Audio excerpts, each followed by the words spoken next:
Alright, welcome back everybody to a brand new video here on the second channel, and today I thought I would look at some online tournament results here, post Stuttgart regionals in the Phantasmal Flames meta. We are seeing the format evolve a little bit. We're seeing some old archetypes kind of fall down in play, but also some new decks rise in play rate, like Kangaskhan and Donzar now being a thing, even Alakazam starting to become a little bit better. So I'm excited to take a look at all of the tournament results here that I got compiled over the past week since Stuttgart, and just seeing what people are playing after this major tournament just wrapped up. If y'all are new here to the second channel, make sure to subscribe down below. I'd greatly appreciate it, and leave a like in the video. Also, I'd greatly appreciate it. I'll leave a link to Play It All Limitless down below if you want to go check out this website for yourself and play any of the online tournaments. So, starting off here, we do have the Sunny's Weekly, which was won by Zoark, which is interesting because I thought this deck was a bit weaker, but it doesn't seem terrible right now. Obviously, it still has to deal with Diancie, which is still a big problem, but Zoark is still a really strong deck, has access to Mega Absol, as you can see in this build. Is playing the Absol, no Darmanitan,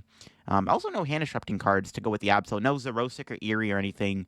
That's interesting. I do like the Watchtower, though. Watchtower, I think, is really good in Zoark right now against the Noctowl and the Pidgeot decks. So it's a pretty decent list. And, I mean, it did, if you look at the finals here, it actually beat Flareon in the finals, which is interesting. You think Flareon would be favored against Zoark because they have Leafeon, but no, it was able to beat the Flareon deck here. It does have Leafeon, does have the Espeon EX, which is an interesting inclusion. There's no Pidgeot in this Flareon list, opting to play the Espeon instead. I guess Espeon's a nice attacker to have to the Psychic type, so it's good against Dragapult with the Clefairy, and it also has a de-evolve attack if you can use it, so that can be effective against other evolution decks. But it's an interesting Flareon list. I like to see the innovation.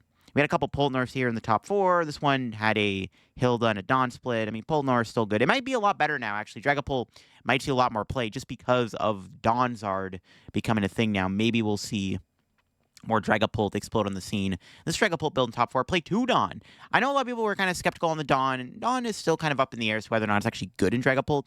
But, I mean, maybe with that Donzard success, people are a little bit more reliant on, like, let me try this Dawn deck out and see if it's actually any good. Because maybe there is something to Dawn, even in a deck like Dragapult. Could be worth playing. We had Alakazam in top 8. I think this deck is getting a lot better now if it wants to load here. There we go. Alakazam making top 8 with the double Fan Rotom in there. The Shaman. It's got the Battle Cages, obviously. That's like the big addition in the deck was Battle Cage. So I don't know. Could Alakazam actually be legit? We did see a decent amount of Alakazam actually at Stuttgart in day 2. Like, it was actually a semi-popular deck. It might have been the most popular one-prizer deck in Stuttgart in day 2. So the deck does have the results and success to back it up. And I feel like it beats everything that doesn't have Monkey Dory spam. That's kind of the big deal with this deck. So maybe there is something to it. We had Kanga Absol in top 8. Pretty standard 60 here, just playing the Cornerstone Ogre Pawns as the wall type card in the deck. No hand disruption, no like Eerie or anything like that. Just a pretty standard Kangaskhan Absol list, but still a pretty strong deck regardless right now. It definitely feels like it might be falling off a little bit in this meta, but still seems good. Especially with the Kanga Absol, or the Donzar deck getting popular. That feels like a pretty weaker matchup for the Kanga Absol deck. We had another Alakazam top 8 here. This one had the Fan Rotom also, playing the Trope Battle Cage. 3 Boss, so a lot of Gust in this one. And playing Lana's Aid over Tulip is also interesting. But I guess Lana has more versatility with Psyduck. And there's an Iron Bundle in the deck, which is a cool little addition into the Alakazam deck. So Cup Alakazam making top 8. I think this tournament had like 170-ish people in it, so pretty big tournament for Alakazam to have a good result, which is interesting. And then finally, we had one Gardevoir in top 8 here. It was playing no Jellicent, opted for Frillish, Drifloon, Fluttermane, Diancie, just kind of all the little attackers. I've seen some people talk about Guardy with no Jelly right now being better than the Jelly build, because now that you have Diancie, you have a little bit more power behind you. You can still play Frillish, which is still worth playing for the Goldengo matchup. So, yeah, there's something to it. I think Guardy is just still obviously really good. It's crazy that it didn't win Stuttgart. I still predict to win Stuttgart. It probably will win Toronto, though, to be honest with you. All right, next up, we have the Lucky Draw Tournament, which was won by, it looks like, a Terrabox deck here. It looks like Terrabox won this tournament here if it wants to load. There we go. So, yeah, Terrabox won this tournament. It was a Terrabox build with a Mega Mawile in the deck. So, I like the Mega Mawile. There's no Blood Moon. Actually, it might have been the same 60 as the highest placing build from Stuttgart, actually, because I know that one didn't also play a Blood Moon in it. Just opted for the Mega Mawile instead for that late game attacker. Yeah, I don't think Terrabox is actually bad right now. It seems like one of the better decks you can play at the moment. It's underrated, I think. And there's still a lot you can do with your Terra Box deck to kind of improve on list. Also, with Gardevoir decks getting a little bit greedier now and cutting down on their Ralts lines, and even not playing Curly as much, it's actually a lot better for Wellspring Ogerpon, in my opinion. Actually, speaking of which, it did actually beat the Gardevoir in the finals. Well, this one did have a 3-2-2 Guardy line. Still kept it to the Team Evo double Curlia package. Played a Budew and had Drifloon in there and still had the Mega Diancie. So it's an interesting build of Guardy here. No Frillish or anything. I guess the item lock card was the Budew, which is an interesting. I mean, Budew, you don't have to pay an energy. You can always Itchy Pollen if you can find a turn 1. I guess that's kind of the idea there. You don't have to rely on playing like Latias or Air Balloon down to go into Frillish to do the turn 1 item lock. And then here we go. We had a couple Terrazards in top 8. This is a deck I expected to see a lot more this week. This deck is becoming a lot more popular now after it won Stuttgart.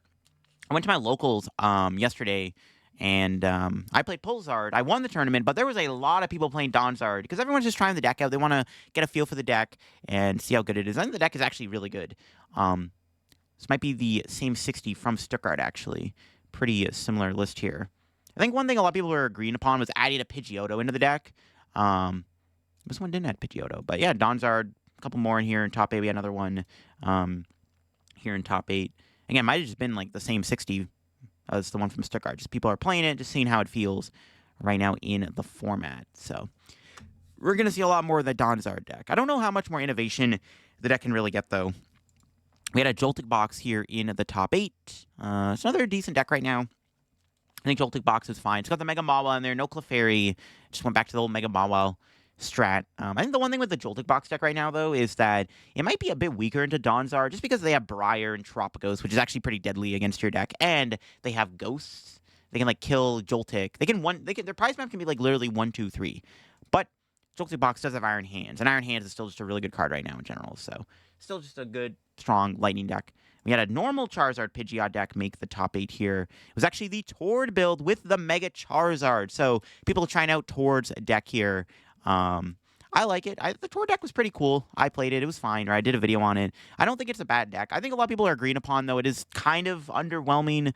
There is a Budew in the deck. And this is the one difference in this build. Is there's a Budew. I don't know, a lot of people are skeptical on the list because, like, how's it beating stuff like Goldengo? Is it even beating the Donzard deck? I don't know. The deck's cool, though. It's got the Megazard in there. I think a lot of people are really undervaluing how good Mega Charizard is right now. I'm not saying you should play it in Donzard, but I don't know. I like the idea of just Megazard right now in general. I think there is some potential for this, like, Charizard combo style deck. Got the double Lopunny in there still. Yeah, the Budew's like the 1 new edition. I guess it's like the tech card for the Goldengo matchup. Because, yeah, I don't think this deck really does well against Dango. You do have Mega Charizard, obviously, which is a good attacker in that matchup, but it's not, like, good enough because Dango can just one-shot it and take 3 prizes. But yeah, it's still cool to see the Tords deck get top 8. See if anyone else is playing that. Because I like Mega Charizard right now. I think Mega Charizard's cool. We had a Ho-Oh Armarouge here in top 8. It's another deck that I haven't actually seen in a while. I don't think this got day 2 at all in Stuttgart. It's kind of wild to me. I think Ho-Oh Armarouge is like a pretty fine deck right now. Wellspring and Iron Hands is a pretty good duo. Still has a lot of power behind it if you can set up properly. It does have the Okidogi in there as a fighting type attacker. So playing the Okidogi is interesting. Still has the Petron and the Fez in there, which I do quite like. What was it? Monkey Dory X? Yeah, that's what it was, Monkey Dory X. I was trying to think of the Loyal 3 that the Ho-Oh deck was playing before. But actually, I don't think Ho-Oh box is bad. I think it's a pretty solid. It feels like an underrated deck right now. It's just like a powerful, big basic deck that can 2/2 the opponent. And then finally, we had a Sarah Ledge make top 8. It's a deck that I think is definitely on the decline. Definitely doesn't feel great. It feels like a War Skull Dango, but Sarah Ledge is still like a pretty powerful archetype overall. And I think it's still worth trying out. It's just kind of like, why are you not just playing Dango at that point, right? But it's a cool deck. It's still strong. I mean, it can still go fast. It kind of does everything Dango does, except it does have a little bit more of a higher ceiling of damage over Goldengo, because Goldengo is kind of limited sometimes by, like, how many retrievals you have access to and stuff. But Sarah Ledge can just discard energy at free will and just do a bunch of damage. All right. We got the Not Wash tournament. I don't know if I pronounced that correctly, but this was won by Terrazard. Now, this Terrazard build did add a couple of different inclusions. There is a Pidgeotto in the deck here, and there's an Unfair Stamp, which is interesting. The unfair stamp, I guess, is cool in here, and being able to make bigger plays happen while you're putting your opponent to a small hand size is strong. And yeah, the Pidgeotto, I think, is the one card I think we're going to see being added into Donzard. That's one card I would like to see being put in the deck is the Pidgeotto. I think it's just really good in this archetype. It improves your Dragapult matchup a little bit. I don't think playing Psyduck is going to be good enough for the pull matchup, but Pidgeotto does help a little bit. And that's the one card that this deck was missing was Pidgeotto. But it did win the tournament. In fact, it actually beat Kangaskhan in the finals here. Now, this archetype we are seeing a lot more of is the Kangaskhan Jumbo Ice Cream deck here. I think this deck is real. It's good. It's powerful. Is it better than Kangaskhan Absol, though, is the question, because both decks are kind of similar, right? But Absol does have the ability to have a Dark Attacker and can, obviously be pretty disruptive with its hand-locking attack. But this build is a lot harder to deal with and a lot harder to KO. I guess Donzard being in makes sense. There is Psyduck in the deck. But I guess, with the help of, Dusknoir, you can, Dusknoir their boosts off the board and then just one-shot the Kang at the end of the game. I guess that's, maybe the strategy is if you set up Dusknoir in that matchup, it's good. Speaking of which, we had even more Donzard in the top 4. 3 of the top 4 decks were Donzard. This deck is just exploding onto the scene here. I think everyone's just trying out right now to get a feel for it. But yeah, there's just a lot of Donzard in this tournament. So we had another one make the top 4 here. Most of them are all just, the same 60. Only one of them added the Pidgeotto, and it won the tournament, so that Pidgeotto diff could be real. We had a Grimm in top 8. I actually kind of like Grimmsnarl right now. I think it's not a bad deck to play. I mean, that Dango matchup is still, kind of awkward, but Grimm does have a good matchup against Donzard, in my opinion. It is one of the better matchups for this deck, so if you want to play Grimmsnarl, it's not a bad time to play it, because it does beat up on Donzard, I think. It's not a bad matchup. I think you have to play Psyduck, though. If you play Psyduck, I think the Donzard matchup is favored. If you don't play Psyduck, then it's still kind of close, but I do actually really like Grimmsnarl right now in this format. It's not a bad meta call if everyone's just going to be playing Donzard, because we had another one in top 8. Well, actually, we got to look at the Slacking deck first. This is a very unique Slacking deck that got top 8. It was Slacking with Togekiss and Dracloak. So we did see Slacking almost make top 32. I think it was at Stuttgart. And then this Slacking build is a lot different. I like the idea of Togekiss in the deck to take extra prizes. Dracloak as a draw engine over Pidgeot is interesting, but I think that's mainly because the deck plays Watchtower. I think one of the nice things about the Watchtower Slacking combo here is that the Watchtower is really good against Donzard. I think one thing about this format right now is, if this Terapagos Charizard deck is going to be big, there's a good reason to play Watchtower in your decks right now, and that's probably why the Slacking deck did good in this tournament. This is a really cool 60, actually. I like the idea of Dracloak, because, you're not playing Pidgeot because you shot your own Pidgeot off with Watchtower. There's very much anti-synergy there. So I like this concept. I don't think Dragapult is worth adding to the deck, though, if you're playing Dracloak. Because it's why not play Dragapult at that point in the deck, too? But it's a cool Slacking list. I kind of want to try it out, not going to lie. This looks really fun because the Togekiss is in there. I think Togekiss is really strong. I've been trying to make Togekiss Dango work, but it doesn't compete very well against rocks, unfortunately. And yeah, we had another Donzard here. Once again, just, looks like similar 60 toy we've been seen running around here in this format. Yeah, just Donzard, really popular in this tournament specifically. Everyone was trying it out. And then finally, we had one lone Gardevoir here in the top 8. And it was a Mega Gardevoir build of the deck here. No Mega Diancie, opted just to play Mega Guardy instead as the Mega Evolution of choice. I mean, the one benefit of Mega Guardy is that you do one-shot Charizard when you want to. He says they one-shot you back, take 3 prizes. But yeah, it's cool. It's the one lone thing. I mean, it probably had an uphill battle. There was a lot of dark decks in the top 8. I mean, we saw the Grimm, what was it?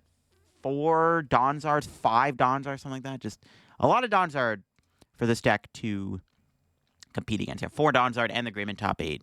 Even the Boufflant matchup. I guess actually Mega Gardevoir makes the Boufflant King's matchup pretty favored, actually, I want to say.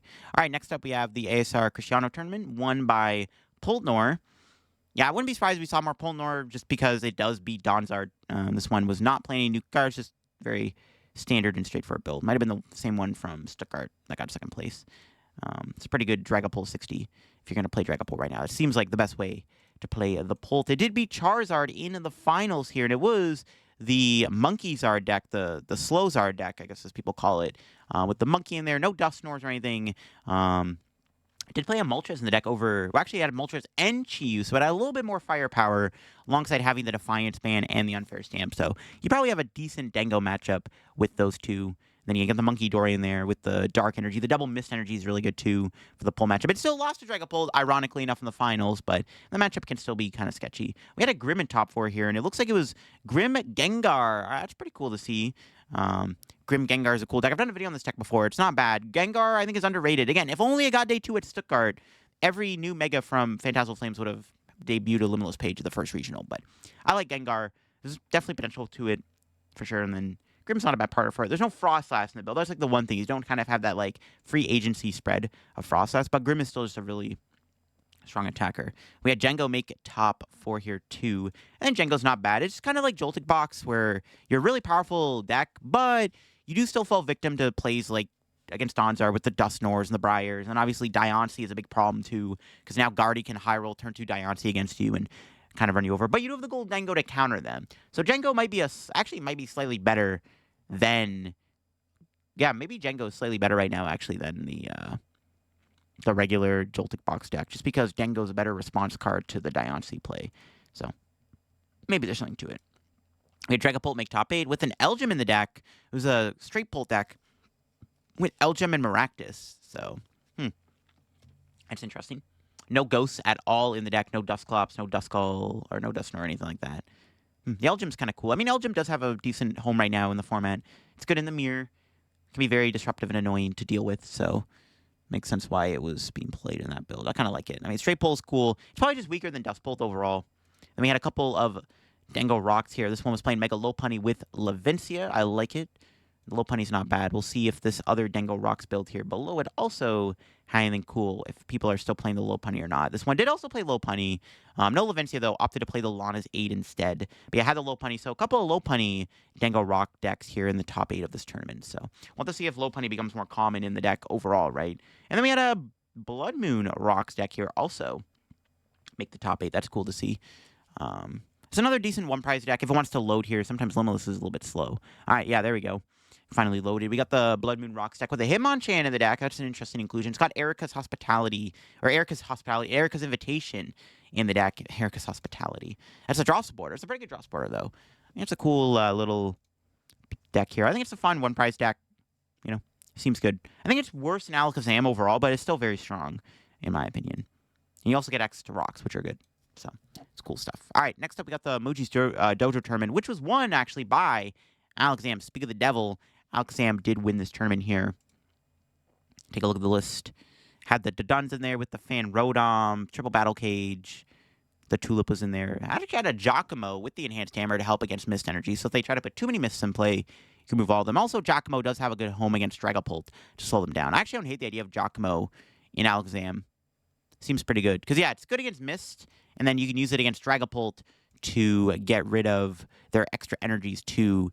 So you can, like, slow them down a little bit. Maybe it buys you a turn where they don't Phantom Dive you. And beat Lucario in the finals. Not surprised to see that. This matchup is pretty unwinnable for Lucario. This is, like, probably, like, a 90-10 matchup if the Alakazam deck doesn't brick. Like, if they get to play the game, I don't think Lucario ever beats Alakazam. But it's cool to see Mega Lucario still kicking. It's a fine deck. It would actually be a lot better, literally, if Guardy didn't exist. If Guardy didn't exist, Mega Lucario would probably be a lot better in this meta. But Gardevoir just greatly holds it back. And we had Pultnar in the top 4 here, doing Pultnar things. Had the Dawn in there, and the Hildas. Had both of the supporters. And then the next deck in the top 4 was Guardy Jelly with the Diancie and the Latias, and the 4 Lily, 4 Iono, 1 Turo, no Arven in this build. No Devo either. That's one thing we've been seeing. Guardy Jelly's been cutting the Devos. Some of the highest placing lists from Stuttgart, we're not playing Devo in them, so they're kind of shifting away from the Devo now. Which is an interesting approach to playing Guardy Jelly, because it is a little bit better to have against Dango sometimes, even though you can Frillish them out of the game, but still. I guess it can improve your Charizard matchup too, obviously, but not having Devo is pretty big, for sure. We had a Kanga Absol make top 8 here with the Crustle, so still opting to play the Crustle in the deck. Also had the Ice Cream Cone in there and the Hand Disruption card, so really try to be disruptive and annoying with the Ice Cream and the Crustle line, and also with the Xerosic and the Eerie package in the deck. Kind of like an all-in-one build. I kind of like that, actually. I like that approach to this deck. I don't hate the idea of Crustle in the deck. It might actually be better overall than the Cornerstone. Because I just think Cornerstone's bad right now. It doesn't seem very good. We had Donzard here in the top 8. This one had a lot more going on. Oh, whoa. It was Charizard Flareon box. Oh, interesting. This is an interesting approach. Still has the Dawns in there. Dawn still being a valuable card, but had extra spice, had some Wellsprings in there. This is a very different deck, actually, than the Dusknoir variant of this, because it has the Leafeon and the Flareon in the deck. Leafeon's cool. I guess it helps in Mirror, good against Grimmsnarl, good against Dragapult even sometimes. The Wellspring, I guess, like the big addition, right? You have that ability to like pump them off the board, set up Charizard. Especially if they're not playing Devo now. Seems a lot stronger. Yeah, them not having Devo is kind of a big deal. This is actually a pretty interesting approach to Donzard. I don't hate it. And then we had Pulsar make top 8. I like Pulsar. I played it to my locals this Friday and won it. It's a good deck. This one opted to play a Turo. Pretty similar to what I was playing, except I was playing Max Belt over Stamp, and I had 3 Boss, no Turo. But yeah, I think Pulsar's actually a pretty good deck. It's kind of a pile, but it's a good pile. It's a good pile. Gets to combine 2 really strong stage shoes together to do some good plays and damage. I like it a lot. So, I like Pulsar. I'm happy to see it make top 8. And we had another Donzard in top 8 here. This one also looks like I played Wellspring. So kind of combined the two together. Still had the Dusknoir engine in there. Still the Dawns, the heavy Dawn line and stuff. But instead of playing Tropical, they opted to play Wellspring, Mask, Ogerpon. The problem with playing Wellspring is then you have to play Sparkling Crystal in the deck also alongside it. So it kind of clunks up your combo. You don't get to play Prime Catcher, which can be annoying. But, yeah, I mean, it's kind of a different approach. Still the Dusknoir engine. Still wanted to play Dusknoir in the deck. It's just that strong of a card to have. So we had a couple unique Donzard decks here in the top 8. I guess people are just trying out that engine and trying out different strategies in the deck. And all right, the next ASR Cristiano tournament here was won by Pulsard. So Pulsard had a decent weekend, it looks like. This one played a Cleffa in the deck. Still good stuff. Cleffa 3/2/2 Charizard line. I like that. And then had the Prime Catcher there too as a spec. It's cool 60. It beats Sarah Ledge in the finals once it wants to load back to the main screen. I find that Lumos has been very slow recently. I don't know what it is. Like it's been very laggy. Very laggy. I don't know what's causing it. But yeah, we had Sarah Ledge in the finals. This matchup is actually close. I think it's maybe unfavored for Pulsar because Sarah Ledge goes just so fast they can one-shot you, and Dragapult isn't as good in this matchup, I find. But yeah, Sarah Ledge doing Sarah Ledge things. Made to the finals. Had Jamming Tower. Played a Lily in there too. No Carmine actually. Just played Research. Had the Lily and the Jamming Tower in there. I mean, Sarah Ledge is still good. Just I feel like it's worse Dengo, but it's not bad. I guess Pulsar just overcame it. I guess like if they have like a slow start, Pulsar sets up quick, kind of overwhelms it. If you have a turn where you don't one-shot Dragapult or Charizard, it gets pretty bad. We had Raging Bolt make top 4 here. I think everyone kind of forgot Raging Bolt existed. Poor Raging Bolt. I mean, Raging Bolt is fine. I think it's worse than Terror Box. Has a worse matchup against Donzard. It's not bad, though. Just bad Zard, bad Guardy matchup. Doesn't do it any favors. Still just a strong deck overall. The one thing it does do is it's not terrible against Dengo. It's interesting build having Battle Cage in the deck to try to help a little bit against stuff like Pull, which is interesting. We have the Kangaskhan Bouffalant here in top 8. This one had Frillish in the deck. Try to item lock the opponent, slow them down. That's an interesting approach. I don't hate it. Also had Golduck in there too. So very interesting inclusions in that Kangaskhan build. All right. What else do we got here? Wants to load. We got Garchomp make top 8. Yo, my hero Garchomp. I think Garchomp's underrated right now. I mean, we almost saw it. I think it lost a win in to top 8 at Stuttgart, if I remember correctly. Somebody said that. So I don't know. Is this Garchomp deck real? That's the question. I mean, it's not terrible. It beats Kangaskhan Absol. I don't think it's bad against Charizard because you have the power weights in there. Like Dusknoir isn't very effective against you because of power weight. Yeah, I think the Garchomp deck is honestly decent right now. Obviously, Guardy and Dragapult are probably up in the air as to whether or not they're actually winnable. Dragapult's probably a little bit better than Guardy. Guardy's still probably slightly unfavored, but Garchomp doesn't seem like a terrible deck right now. It's a decent anti-meta deck, in my opinion. And then we had another Raging Bolt deck here in top 8. This one had no Owls. Played an Unfair Stamp in the deck. Yeah, they're cooking with that one. We had a Lopunny Dusknoir deck in top 8. I'm surprised to not see more of this deck. This is like the only Lopunny Dusknoir we saw in this video. Interesting. I thought this deck would be a little bit more popular. It doesn't actually seem that bad against Charizard Dusknoir, because you're a little bit more of an aggressive Dusknoir deck than they are. They have more explosive plays, obviously, which hurts you, but you are a little bit more aggressive. So I'm surprised to see the Lopunny deck not be a little bit more popular this week overall. Like, this was the only one that made top 8 that we saw. And then we had another Kangaskhan Bouffalant deck here in the top 8 with the Cornerstones and the Ice Creams. Yeah, the Kangaskhan deck might just be better than Kanga Ab. This deck's been doing better than the Kangaskhan Absol deck. So Kangaskhan Bouffalant might just be a better way to play the tank approach. And that was the top 8 of this tournament here. And then finally, the big one, the Tournament of Doom. This one had like 800 players in the tournament. So all the decks that did well, a little bit bigger of a sample size, a lot more of a competitive environment, a lot bigger players do tend to play these bigger tournaments, especially when there's money on the line, right? The deck that won it was Gardevoir Jelly. This one had the Arvid in there and the Turo, still kept the Devo in the deck. Then we had the Latias in there with the Mega Diancie and the 2-1 line of Jellicent. So yeah, Guardy Jelly won the tournament, still proving that, hey, I'm still the best deck in the format. And it beat what in the finals here? What was the finals match? I gotta see this.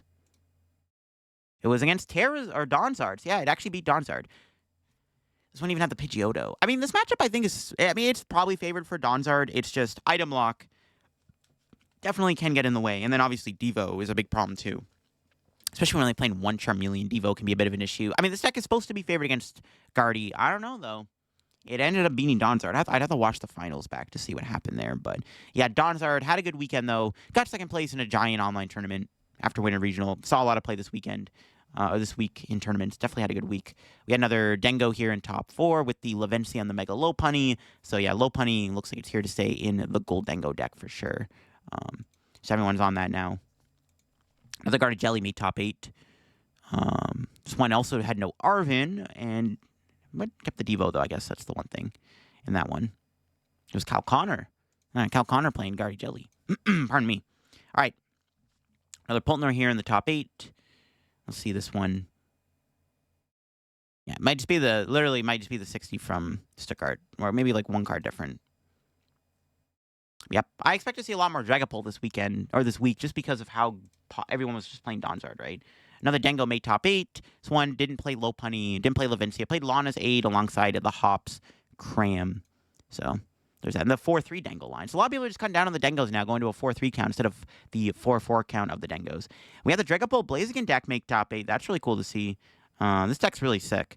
I don't know how good it actually is, but you know, Fabian's been playing it to Stuttgart. It looks like a pretty solid deck. It's got a lot of cool plays. If you get Blaziken out, it feels pretty strong, right? You got the Dark Attacker in there with the Petron. The Dragapult obviously being really good. You got the Baby Blaziken, which I think is very underrated. It's like having your own Darmanitan in the deck with the Reverse Energies and the Defiance Band. You make some really cool plays against stuff like Goldengo and whatnot. Definitely seems like a pretty solid archetype overall in this format, if you can master it and play it properly. And we had another Polnar make top 8 here.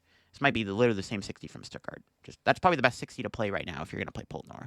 The 60 from Stuttgart seems pretty good. And I think that was the entire top 8 here. Yeah, outside we had like Frost, Last Monkey Door. I guess we can take a look at this one real quick here.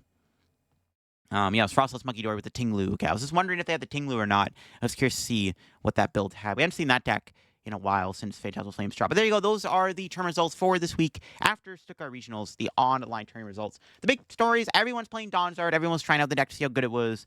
Guardy Jelly won a big online tournament. That's obviously a big story. Kangaskhan Absol continued to see a lot of success too.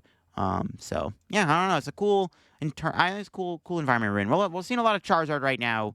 Gardevoir, I think it's still just overall the best deck. I didn't see as much Dengo as I thought. There was a decent amount. We saw Jengo, a couple of Gold Dengos, but we didn't see as much Gold Dengos as I expected. And that's probably because of the Charizard resurgence. Just everyone was playing that Charizard deck. We saw one guy playing the Tord build with the Megazard, which I quite like. So that was cool to see. Some interesting decks were able to make top 8. We saw like the Garchomp in top 8. We did see that Slacking Tokus deck in top 8, so I definitely want to give that deck a try and see if it's any good. But hope you enjoyed the video here on Second Channel. I'll leave a link to Play.Limos down below if you want to go check out any of the online tournaments for yourself and play in any of them. And yeah, that'll be for me. Hope you enjoyed the video. And yeah, I'll catch you on another video very soon. Probably looking at the Champions League results. I think there's a Champions League this weekend, so hopefully we can look at the results later this week and see what decks are winning. But yeah, peace out.